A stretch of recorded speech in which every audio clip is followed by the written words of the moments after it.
Hey, what's going on, everybody? Today is January 23rd, 2024. You are listening and watching the Daily AI Show live.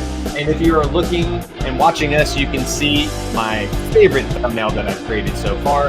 It says, is Zuck's AI savior or villain?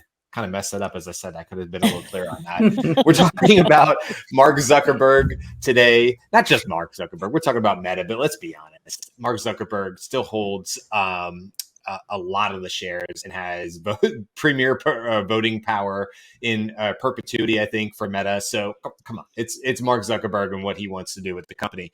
Today we got Jyunmi, we got Beth, Andy, Robert, Brian, and that's kind of the conversation today. And this was kicked off by a Facebook video that Mark Zuckerberg put out on Thursday of last week.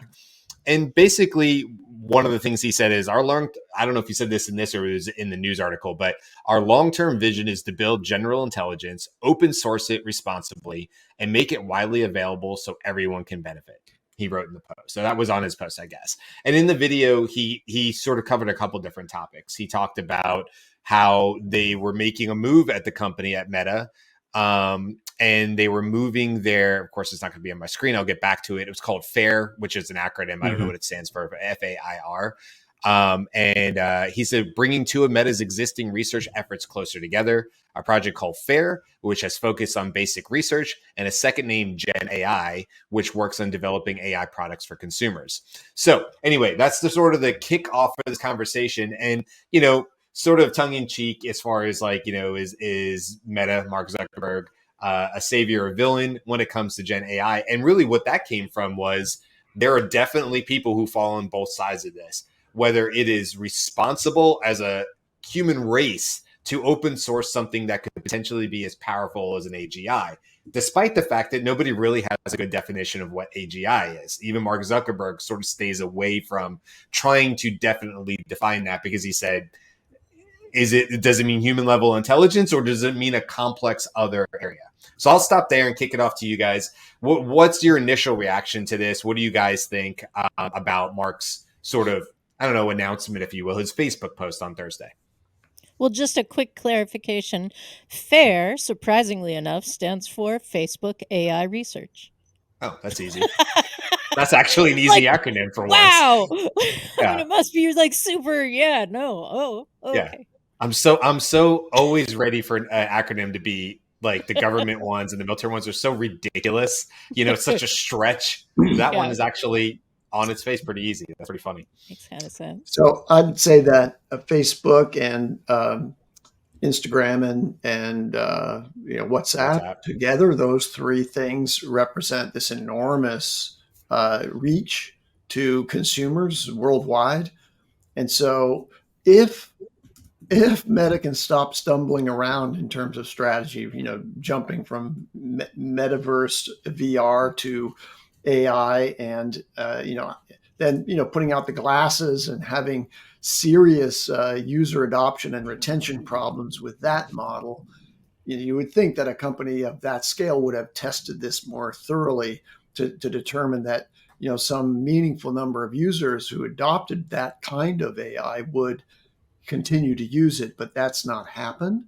And so there's a lot of, stumbling around that's going on here, but they have an enormous treasure chest in the form of the revenue streams that come from those major things and an outreach to consumers. So I think Meta will ultimately be one of the on-ramps for a very, very large number of users of AI. And that's distinct from what, say, Microsoft is doing in the world of enterprise, OpenAI is also focusing somewhat on enterprise, although they have a very nice suite of consumer offerings with the ChatGPT. So I'm curious to know where it will all end up. I early on in this process thought that the marriage of VR or augmented reality and AI was going to be very important, but I'm a long-term skeptic on people changing their way of interfacing with the world just because it's an unnatural thing to be wearing glasses and having all kinds of images interposed on top of what your normal field of view is. So anyway, it's open for discussion. The main distinction also that you've already mentioned is that, Meta is going open source. Almost all others, with the exception of smaller players, or the major players, are all not open source. And so that's a real distinction. I want to throw one pushback back there, but not necessarily from me, from Zuck. Okay, so this is like, just because this is what he said, because it was the clear point brought in this Verge article, which was done pretty well, but it puts right to what you were just saying, Andy. So this is his quote. I don't know how to more unequivocally state that we are continuing to focus on reality labs and the metaverse. He tells me, pointing to the fact that Meta is still spending north of $15 billion a year on the initiative. Its Ray-Ban smart glasses recently added a visual AI assistant that can identify objects. He sees the future in which virtual worlds are generated by AI and filled with AI characters that accompany real people. He says a new platform is coming to this year to let anyone create their own AI characters and distribute them across Meta's social apps. Perhaps, he suggests, these AIs will be even able to post their own content to the feeds of Facebook, Instagram, and Threads. That part scares the crap out of me. But that's, well, we can side table that. But I just wanted to put that out there because I agree with you, Andy. It kind of seems like, oh, metaverse. Oh no, AI. And at least to what Mark Zuckerberg is saying is like, no, they're the same. It's just AI investment and how these things work, but we're firmly planted in the we're in the metaverse, Yeah, and I think that may be strategically misguided, because I have some long-term experience with VR, and I just think that putting something that tries to expand or multiplex the ability of the human attention to attend to all of these things simultaneously, I think that just may be overwhelming for the human capacity, and so that's my negative on it. And so, it could be that that's a really cool thing, but how much time am I going to spend in a metaverse game environment, in effect, that's simulated as compared to in the real world environment? And so, putting your stake in the ground around VR and AI, I think it's a clever thing. I think it's an obvious application of AI to have AI intelligent characters in a metaverse, but I just don't think a lot of humans globally are going to spend a lot of time in that space. And the glasses, a harbinger of that forecast. And that is, I read just this morning that back in the middle of the year, after, their target was, 100,000 active users, they managed to retain about 37,000 of 300,000 who had bought the glasses. These are the Ray-Ban glasses we're talking about? Yeah. Okay. And and the Ray-Ban glasses are not even close to what they're talking about when they say, hey, we're going to be in the metaverse with intelligent characters. That's even further down the rat hole, in my view. Hey, so I don't know who all saw my recon jet. That's whenever I see something like that, I was like, wait a minute, I paid $500 for something I wore twice. I'm not gonna do it for that. But I think, though, when you talk about metaverse, I think he's just changed his definition of it, because I remember the metaverse. I don't know if you remember last year or 2 years ago. Yeah, he changed the name 2 years ago. when they actually created, I don't know if anyone knows Decentraland, where you can actually create an avatar, right? Yeah. So Decentraland.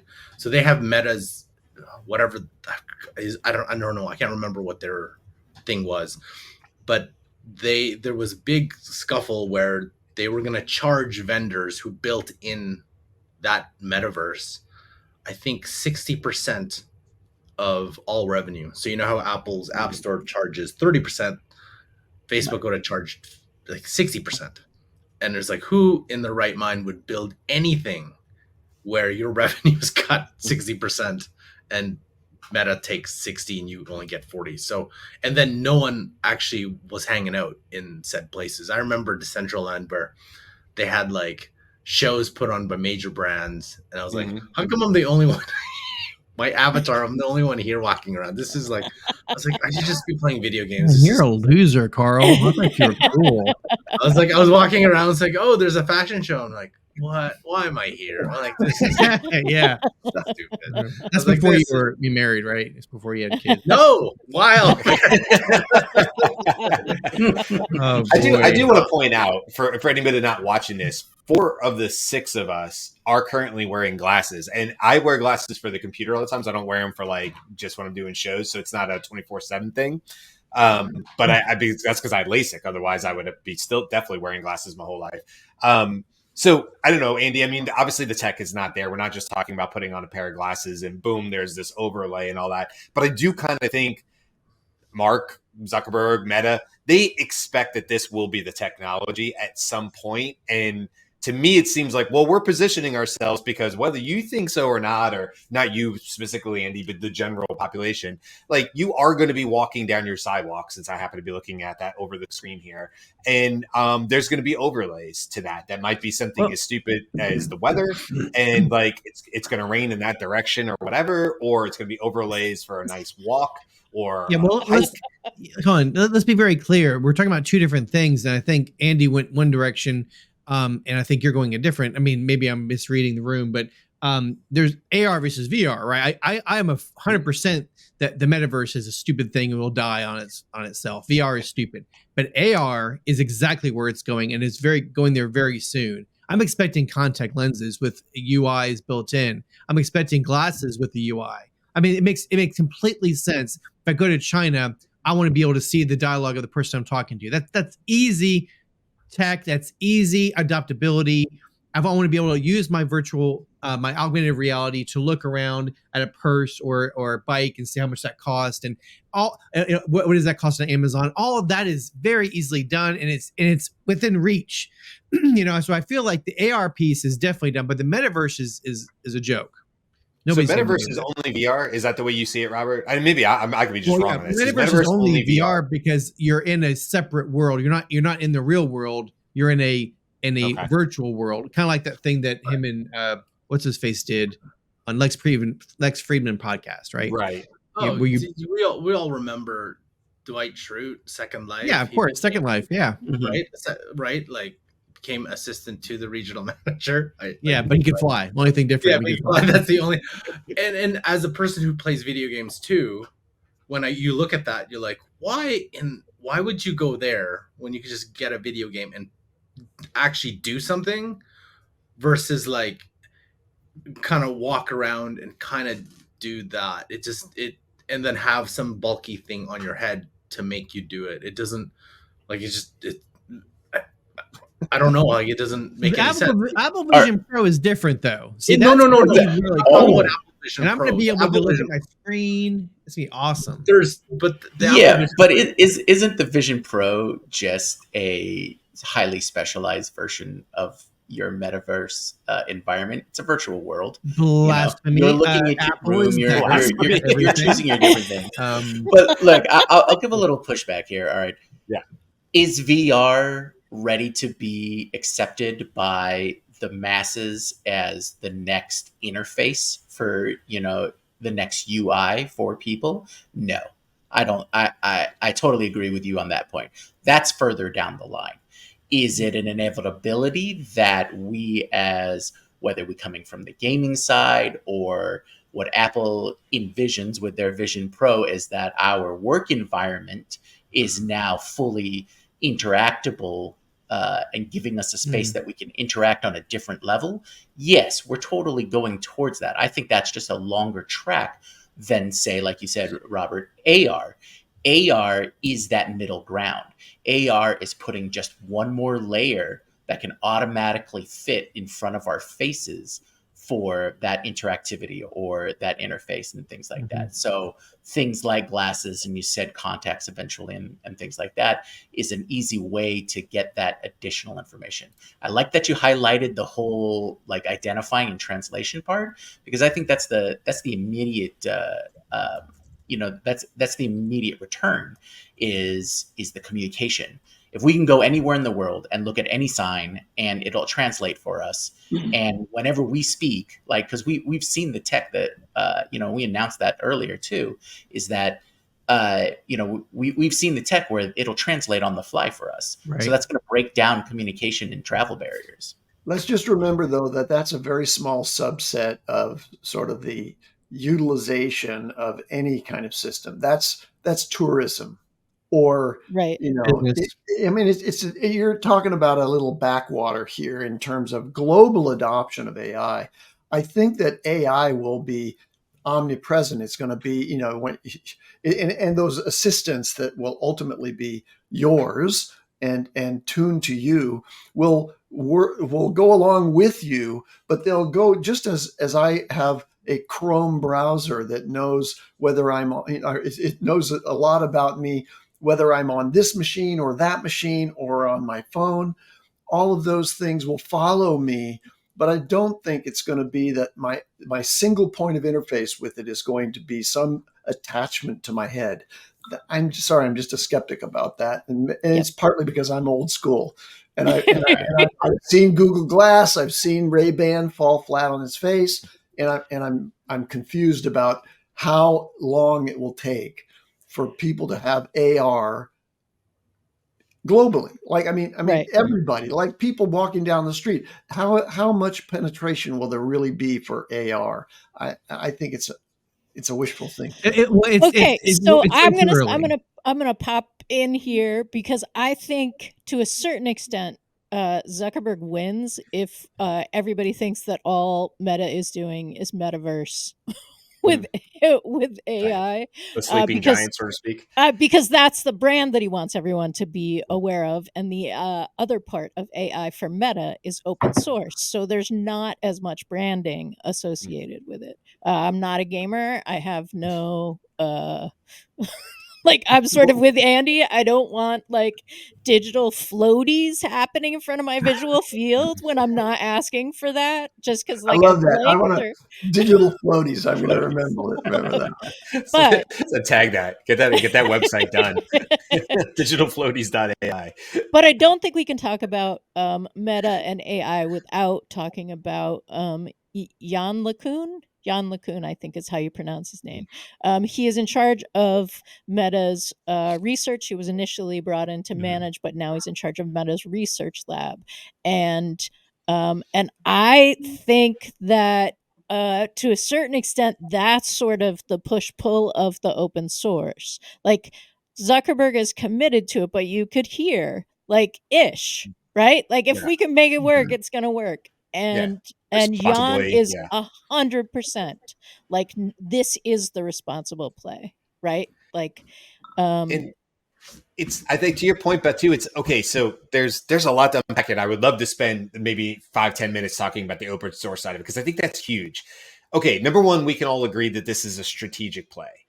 Facebook or Meta and IBM both came out, and I forget what they called it. It's AI Act something or whatever, but it was Meta and IBM. Their alliance, their alliance, right? And of course, that's like, okay, OpenAI and Microsoft. We see you over there, and who the hell knows what Elon Musk is doing on any given day with what he's doing. But you're starting to see these players and as they're doing these alliances. Okay, so you got the open source thing, and Mark Zuckerberg saying, like, look, Llama 2 is out right now. It's akin to GPT 3.5. Hey, we're working on Llama 3.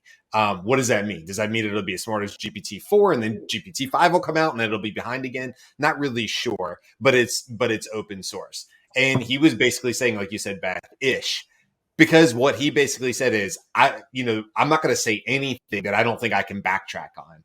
And what I saw people from, like, interestingly, from like The Guardian, so the UK, you have these UK professors and stuff, and one of them said there are deep and complex arguments about the merits of open sourcing current AI models. Pushing that into the realm of AGI could be world-saving or catastrophic, said Dr. Andrew Rogowski, a director of Institute for People-Centric AI at the University of Surrey. And then he just followed on and said, these decisions need to be taken by international consensus, not in the boardroom of a tech giant. Interesting. So Mhm. is this just a big world play? Is this a whole bunch of people posturing and saying, whoa, whoa, whoa, whoa, whoa? Because it really, at the end of the day, is a power play. Because the idea is that if you truly hold AGI and you have the control of it, you win. What are we? I don't know. I'd love to talk more about the open source side of it, though, because at one point I see it as a strategic play from a business who has to differentiate themselves. And on the other side, I say, like, well, I don't know. Is there more to this? Does Mark Zuckerberg truly want it to be open source to help the world? Let's unpack that. What's the moat? What's the market advantage of being the only open source language model company tech giant out there? Why is he doing that? One, it could be for recruiting methods. One, it could be for, being able to say you're the true open source one. But also it could be they actually get more progress because they have the community playing with their models, hypothetically, right? That could be the play. So the advancements that they are achieving could outpace the OpenAI's internal brain trust that they've been using. I don't know, but I think it's a PR play. I think it's all those things, but being the only one out there that's stating it. But as you said before, and they've done before when they released Llama 2, it wasn't really open source. It was kind of open sourcey. But I don't know. I think it's obviously with all the caveats, he's probably just trying to hedge himself. Well, let's look back at previous behavior and then use it to guide future behavior. When you have a platform that anybody can get onto and use, that's cool. Same thing with open source AGI. That's cool that you can use this platform, but it's going to be, you are going to be there, and there's going to be a way that people are going to monetize you being in their ecosystem, right? Because everyone's going to have their own AGI ecosystem. The only place that probably like the ones that I would probably trust true open source are like Mistral or something on Hugging Face that just like go to town, right?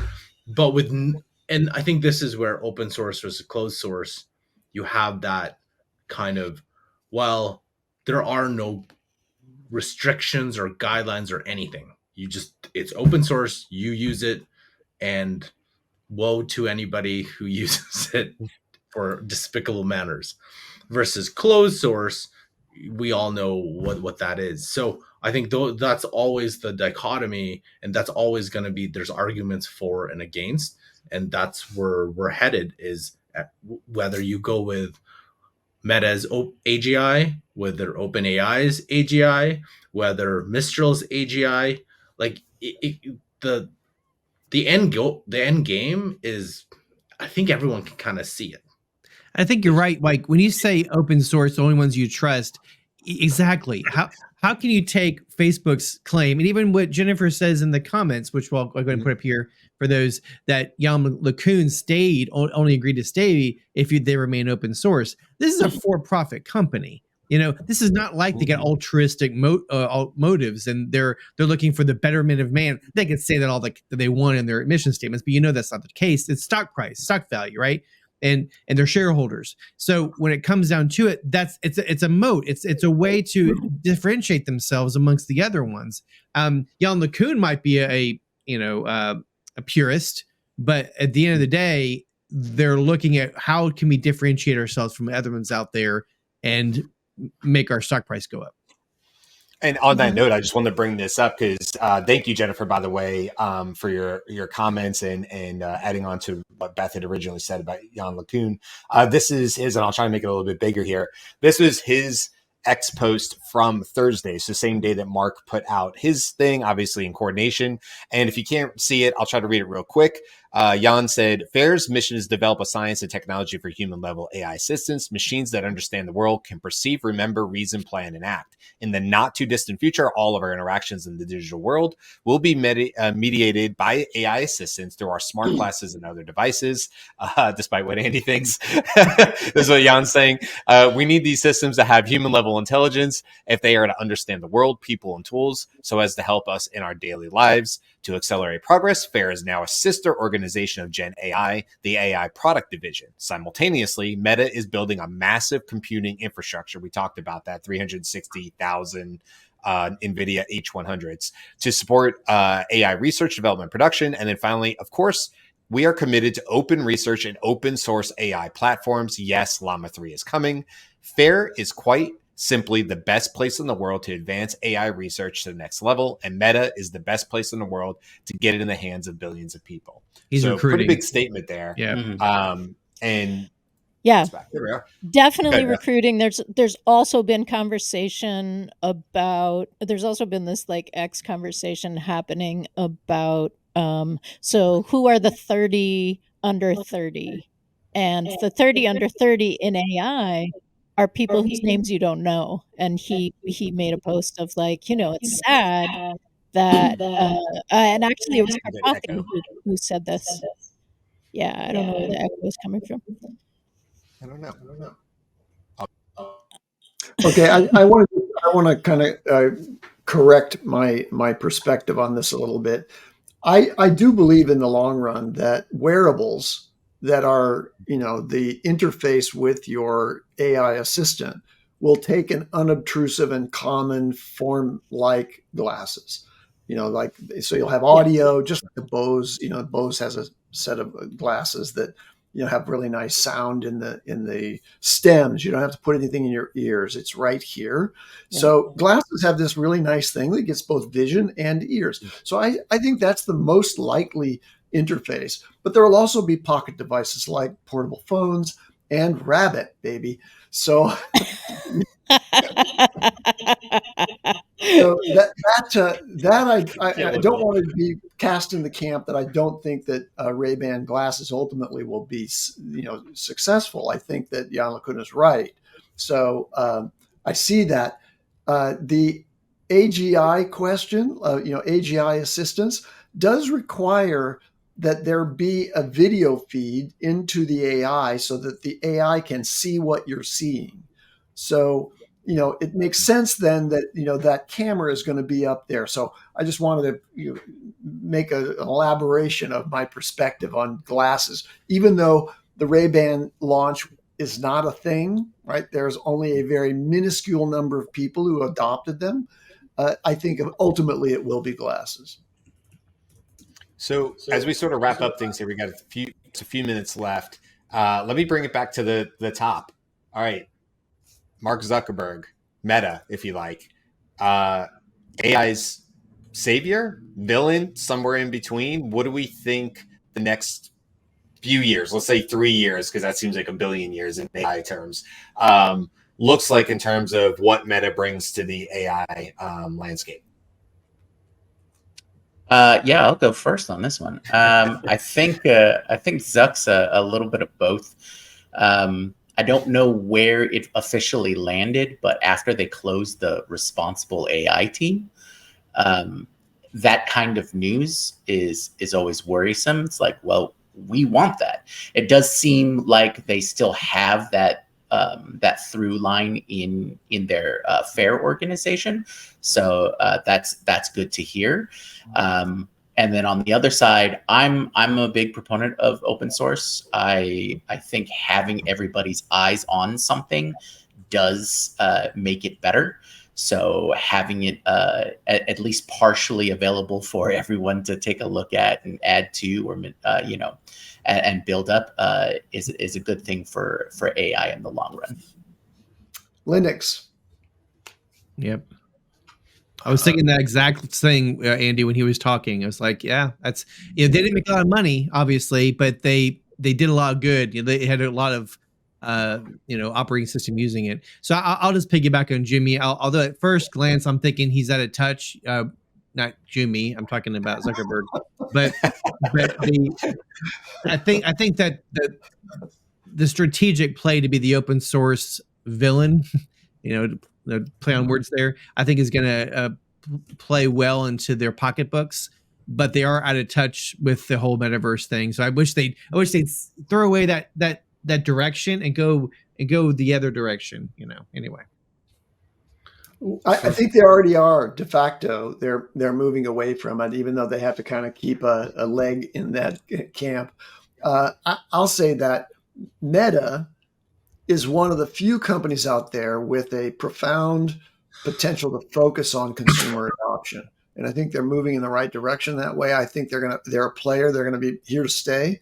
And the investment level that Zuckerberg has committed to here will make them an important player for all consumers. And they're also going to have an appeal to businesses. Why? Because Facebook and Instagram still represent a major advertising platform, and businesses, many of them, are using AI primarily for advertising management. And so they're going to have a business opportunity there as well. Big play. You ought to own Meta. So, Karl or Beth? I'm going to say that I think like the idea of Zuck as savior is just like, I need to burn that image out of my head. No, thank you, Brian, for that. Come on, that was a good image. But I think that Facebook like, it's true. There are a ton of people using it, and it has deep consumer inroads. But I don't know people who are satisfied with the Facebook experience, and I don't see AI fixing that automatically. Right? If people are engaging with avatars who are upsetting or giving like a ton of information, like, I think they have a problem in their model that I'm not hearing them want to fix. And like, once you move into this direction, character is already there, not with the like visual field, but like there are direct competitors, I think, to what they're trying to do, and I'm curious about it. I do like Jan. For me, it's not a savior, but the way that what's a little admirable about Zuck is the way that they can pivot so fast, right? To invest that much money 2 years ago in the concept of Meta as a Web3 crypto focus, to now pivot Meta to a AI focus, and just to drop the coin as fast as he can. They'll be a player because they can adapt pretty quickly. So that you'll see that. I think there's be interesting to see where they because we've seen the TikTok, it's hard to say, TikTokification of Instagram, and like, I guess Facebook Reels as well, so Instagram Reels. So where does AI play into those? How? And that thing, that remains to be seen, because there's a lot of paths those things can go down. So yeah, Zuck will have a lot of opportunities in those spaces, not just metaverse, but social, or whatever form it takes into in the future. Let's share Jennifer's last comment on that quickly. Because I wanted to. That's what I wanted to actually do, Andy, okay. is bring up, use this last couple of minutes, because I thought Jennifer made two other great points. Thank you, by the way, again, Jennifer, for coming in. And I want to give Jen a shout out to Jennifer. Excuse me, I shouldn't say Jen. Jennifer a shout out. To go check her out on LinkedIn, Jennifer Stivers, if I'm saying that wrong, I apologize. But she was mentioning that she has an article about wearables and safety and privacy. It's called The Silent Witnesses, Wearable Tech and the Future of Privacy. And you can find it on her LinkedIn profile. So definitely go check out Jennifer, because it looks like she talks quite a bit about marketing strategy, ethical AI, and tech. Her comment was, wearables are here, and there are a lot of privacy issues that have not been resolved. I agree with that. I wrote an article about it, just talked about that. And then she also mentioned Zuckerberg's AI influences, Kardashian, Mr. Beast, Snoop Dogg, etc., are optimized for engagement and are harmful to kids and teens who will engage as their friend. Yep, absolutely. And no problem, Jennifer. Thank you for coming and hanging out with us and bringing your expertise to the discussion. We always appreciate it. And you too can be a sponsor of the Daily AI Show. We'll promote your stuff for $1,000 an hour. I mean, if you want to come hang out in our comments and bring great comments to our show, I will broadcast you to the world. That's until we get really big, and then we can't do that anymore. But right now, We tens will of be followers. accepting sponsorship, and don't talk to Brian, who's apparently giving it away for comments.